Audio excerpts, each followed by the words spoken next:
In today's episode of the Pathway Presents podcast, I have an interesting guest here with me today. I'm with Kate McQuade, and she's hailing over from the team at P360. At P360, they're connecting pharma and HCPS in a digital-first world. And we really want to deep dive what that really means, how it impacts the customer experiences, and how their engagement suite is being used as well by their customers. And of course, since it's the Pathway Presents podcast, we're talking about growth, the website, and all that comes to marketing. So, Kate, welcome to the show. Thank you for having me, Lucas. Of course. So maybe give us a 360 overview. What is P360 all about in your own words? Sure. So P360 is a pharma tech company, and basically we enable communication between HCPs and the pharma industry. So there's a lot of different use cases for that and several different avenues that you can go with that. One of our devices that we have, which is Switons, which is more of a lab use. That's more for if it's a physical device that could go into a lab setting, that if someone while they're working needs more equipment or needs more samples or something for their process, they can press a button and it directly communicates within a platform.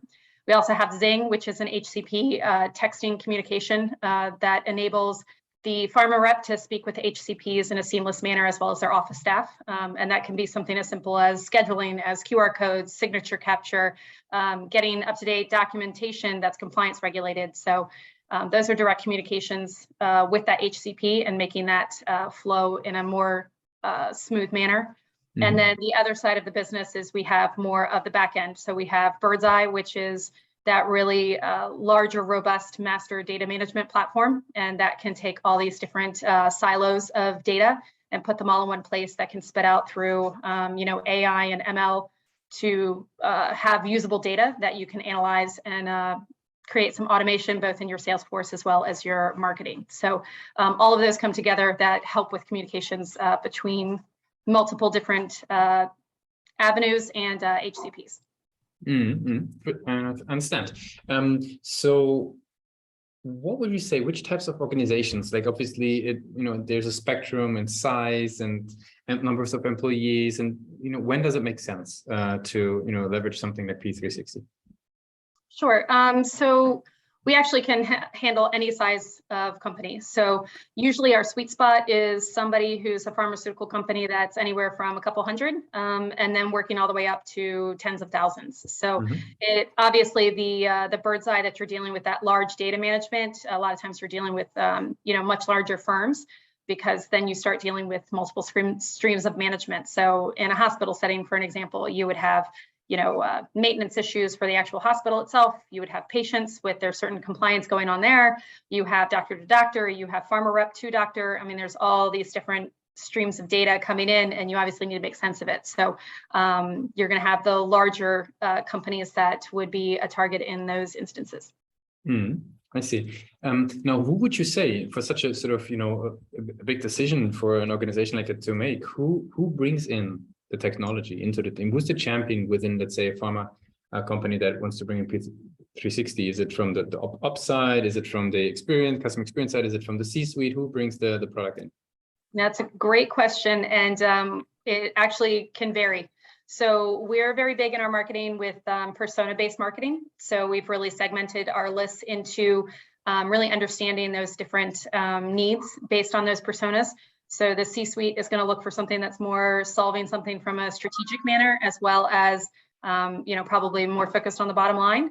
And then, of course, we still target the IT crowd, the IT liaisons, or the, innovation think lab type of employees.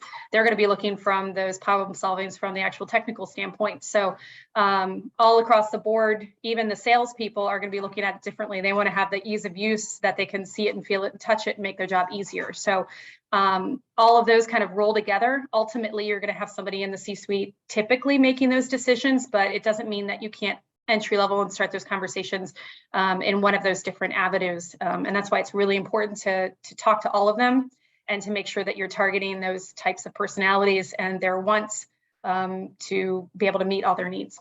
And what would you say, how do these folks learn about P360? Or in other words, what are the client acquisition channels throughout their journey that you guys leverage? Sure. So we do a lot of social media. advertising as well as promotion. So a lot of it is brand awareness that we put out there. We also, of course, do advertising online. We have a strong email campaign that we run. And then, of course, we have outreach too. So whether that's going on podcasts or participating in webinars, whether it's internally or with partnerships that we have, and really just kind of having thought leadership and our content out there, because I'm a big believer in that marketing of any business is just like the Olympic rings, that my network is one of the rings and your network is one of the rings, and they overlap with some.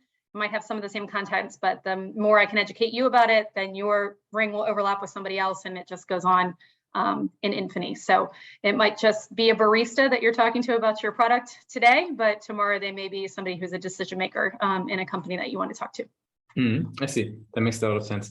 Now, you mentioned content and the importance of content. What role do you attribute to the website overall in the journey? Like, how do you think about the page? So I really look at it as that's part of the storytelling. And even though you have all these different channels you're talking about, whether it's email or, face-to-face marketing, or you're having these social media pushes, all of those, you really need to focus on that omni-channel marketing so that the customer is going on this journey and having a similar user experience no matter what they're looking at. But at the end of the day, you're leading them to that website to finish that journey and that storytelling so that they can actually talk to a person. Statistically, they've been finding that it's something staggering. It's like 91% of people are doing the research before they even get to you online.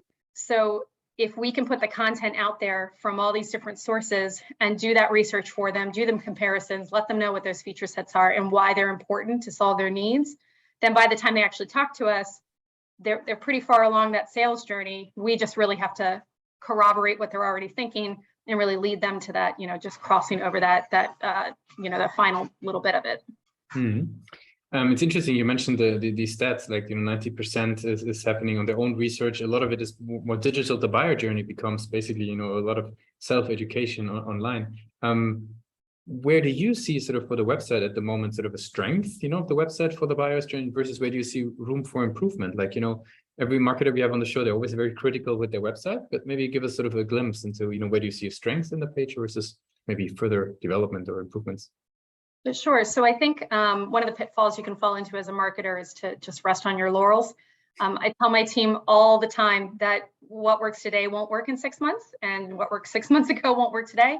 It's the exciting thing about marketing, and it's also the tricky thing. So you've got to stay on top of it. So in that same thinking, that's what we do with our website. So we just went through a big revamp, just launched in May, and reworked some of the features in there, updated, some of the interactivity of the site, as well as, had some more content on there. So there's still definitely always work to be done.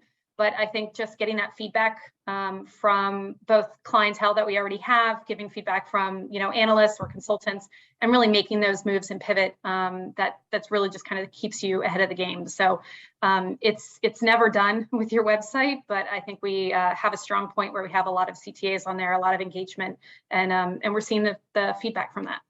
Yeah, you mentioned CTAs there. What's always quite interesting is maybe, it can be with P360, but maybe even in, previous roles for yourself, like what have you seen, like when it comes to tools, methods, approaches, what is helpful when it comes to lifting, that CTA completions, that conversions on the website, anything that you've learned over the years that you found to be helpful? Yeah, so with the caveat of what I just said, that things aren't always stable, Cheers. They are always going to shift. What we've really been finding recently, and when I look backwards, hindsight being 2020, it's been pretty consistent throughout my career, is that the least amount of barriers nets the most amount of results. So those long forms that you spent hours over analyzing, and you're like, oh, we need the company, we need the email address, we need the this, that, you need 16 different fields. That's a deterrent to most people. So yeah, of course, we have one of those forms on our website, but that's not where people are filling them out. They're filling out on something that's very simple, where they can just put in their email address, and then it gets sent into our automation, and then our sales team to, of course, take that over and reach out. So once they get to that point, they don't want to give you, their 4th grade report card. They just want somebody to reach out to them, and they want to make it easy. So goes back to that standard in marketing, which is to KISS, to keep it simple. So It's very interesting because the angle that you brought in is a quite interesting one. It's not necessarily always that they don't want to give the information, it's just not convenient. Yeah, they could be in a hurry, they could be in between meetings, they could be waiting for someone to join a meeting and, oh yeah, I've got to reach out to them. And it's just, you want it to be fast and easy, and creating more of a barrier is a deterrent. They can get frustrated and then they leave. I mean, that's just what the numbers point to. Yeah, that makes a lot of sense. Very cool. Yeah, we talked about what you guys are doing. We talked about growth. We talked about the website a little bit. I would love to, talk a little bit about yourself as a marketer and learn a bit. What I think I would like to ask is, there's so much content out there, right? You could, for example, what you just mentioned, the topic of how many form fields. There's tons of articles and research on that. How do you personally like to educate yourself when it comes to marketing? Is there certain go-to places, peer groups, books? What do you typically do? So I think no matter what you try to do, there's always something more. And I think it's really humbling to really understand that you can never know it all. So for me, I love to just kind of brush up on anything I can with Gartner. They're kind of a go-to for us, and kind of look at their statistics and their research. Those are important. I also like to keep my team abreast of any, trainings that are out there, whether it's through HubSpot, which we're a client of. They have some great trainings on there as far as different pieces that come up. Salesforce, of course, has some out there too. So just as much reading as you possibly can. And then just taking some, personal development for yourself so you can see somebody else's angles, because it's really good to learn from other people's pitfalls so you don't fall into the same ones. And then just always keep in the back of your mind that you're reading a book or watching a course that was made a year ago. And so you got to take it with a grain of salt. So learn what you can from it, but also, be fluid. That makes a lot of sense. Now, as we slowly approaching the end of the interview, I would have some rapid fire questions to get to know you and your journey a little bit better. You ready for those? Sure.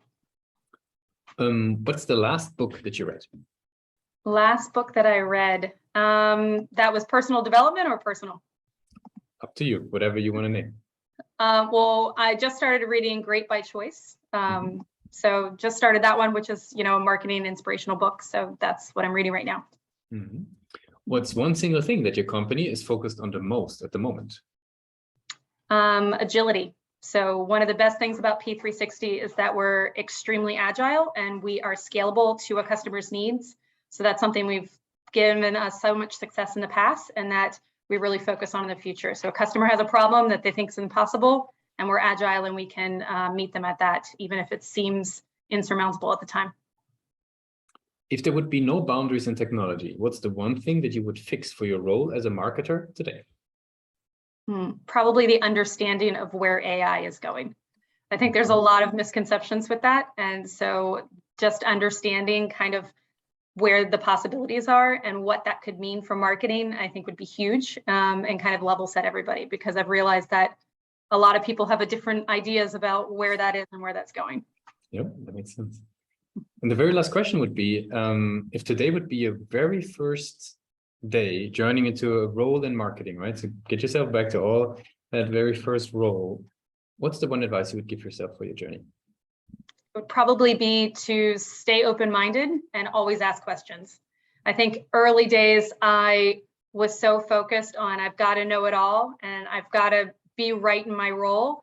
And it's really a collaborative effort. So really to ask for help for people who've done this a lot longer than you and kind of get their take on it, I think would speed up my process a little bit faster.